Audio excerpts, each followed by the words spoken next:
ഏട്ടാ, എൻ്റെ ഭർത്താവ് മെഞ്ഞാന്നേ പോയതാണ്. ഇനി ഇതുവരെയായിട്ട് ഇവിടെ എത്തിയിട്ടൊന്നും കാണുന്നില്ല. എന്താണെന്നറിയില്ല.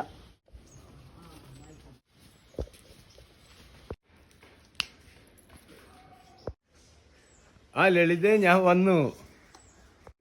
നിങ്ങൾ വന്നാ നിങ്ങളെ ഞാൻ ചൂടാവില്ലേ? എനിക്ക് ദേഷ്യം വന്നാൽ നല്ല ഭംഗിയാ കാണാൻ. നിങ്ങൾ പോയിട്ട് 2-3 ദിവസമായി. എവിടെ നിങ്ങൾ പോയി? ഞാനൊരു സിനിമയിൽ ചാൻസ് കിട്ടാൻ പോയതാ. നിങ്ങൾ ഇവിടെ ഒരു തേപ്പ് പണിക്കാരനല്ലേ? നിങ്ങളെ സിനിമാക്കാരനാക്കാനല്ല ഞാൻ നിങ്ങളെ കല്യാണം കഴിച്ചത്. കാരനായ നല്ലതല്ലേ? എനിക്കെന്നെ ഭാവിയിൽ നല്ലതല്ലേ? നിങ്ങളിന് സിനിമയിലൊന്നും പോണ്ട. നിങ്ങൾ എന്നെ നോക്കിയിട്ട് ഇവിടെ കാവല് നിന്നാ മതി. ഭാര്യക്ക് കാവല് വെക്കാൻ എന്നെ കൊണ്ടൊന്നും പറ്റൂല. അത് ശരി. അപ്പൊ നിങ്ങൾക്ക് മൂക്കറ്റ് തിന്നലാണോ പണി? നീ ഉണ്ടാക്കി തരുന്നതുകൊണ്ട് ഞാൻ തിന്നു, അത്ര തന്നെ. എനിക്ക് അങ്ങനെ നിർബന്ധമാണെങ്കിൽ നീ വേറെ ആരെയും കെട്ടിക്കാരനെ ഒഴിവാക്കി തന്നെ. തോന്നിയാസം പറയുന്ന മനുഷ്യ, തോന്നിയാസം പറയുന്ന മനുഷ്യങ്ങൾ. എനിക്കെന്താ പറ്റിയത്? ഭയങ്കര ദേഷ്യത്തിലാണല്ലോ. ഞാൻ എൻ്റെ ആങ്ങളേനെ വിളിക്കട്ടെ. എന്താ പെങ്ങളെ? കേട്ടാ, എൻ്റെ കെട്ടിയല്ലേ എവിടെയോ പോയിട്ട് 2-3 ദിവസം കഴിഞ്ഞിട്ടാണ് ഇങ്ങോട്ട് വന്നത്. ഞാനെന്താ ചെയ്യാ? ഓ സിനിമ ഭ്രാന്തനാണ്, അതുകൊണ്ട് അത് നോക്കിയിട്ട് എവിടെയെങ്കിലും പോയിട്ടുണ്ടാവും. അതിനെന്താ പ്രശ്നം? ഏട്ടനെ വിളിച്ചാ? എനിക്കൊന്നും വേറെ പണിയൊന്നുമില്ല. ഞാനൊരു തേപ്പുകാരനല്ലേ കല്യാണം കഴിച്ചത്, അല്ലാതെ സിനിമക്കാരനല്ലല്ലോ. ഇയാളിങ്ങനെ വിട്ടാലൊന്നും ശരിയാവില്ല കേട്ടാ. ഇപ്പൊ തേപ്പുകാരനായിട്ട് ഇരിക്കണം എന്ന് എന്റെ ചിന്ത അല്ലേ? നീ ഒരു കാര്യം ചെയ്യ്, ഞാൻ അങ്ങോട്ട് വരാം. ഞാനൊന്ന് അവനെ പേടിപ്പിക്കാം. അന്ന് ഏട്ടൻ ഇങ്ങോട്ടേക്ക് വാ. ബടി ഞാൻ എടുത്തു വെച്ചിട്ടുണ്ട്. 2 ഇട്ട് കൊടുക്കണം അയാൾക്ക്. വടിയെടുത്തതല്ലേ? ഞാൻ എന്താ പട്ടിയാ? എൻ്റെ ഏട്ടൻ ഇപ്പം വരും.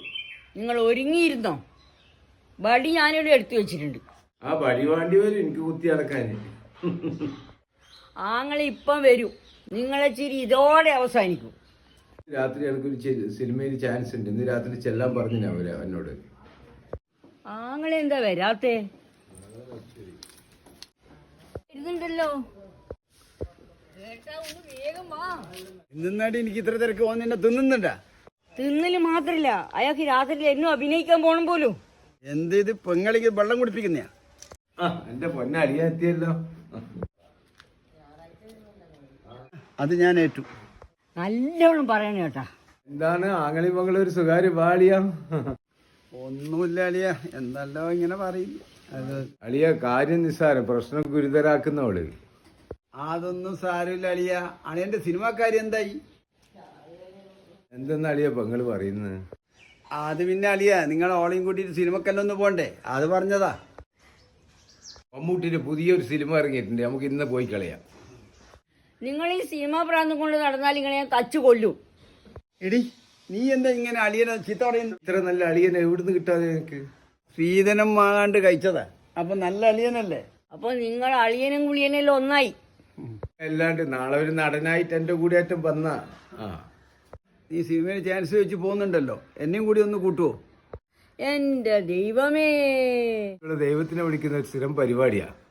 ഇവൻ സിനിമാ നടനായാല് നീ അവന്റെ ആരാ? ഭാര്യയല്ലേ? സിനിമാ നടന്റെ ഭാര്യ അല്ലേ? ഞാനൊരു സിനിമാ നടനായി തേപ്പുകാരൻ രമേശൻ എന്ന പേര് ഞാൻ മാറ്റും. കേട്ടോടി, അതാണ് അളിയന്റെ ഉള്ളിലിരി.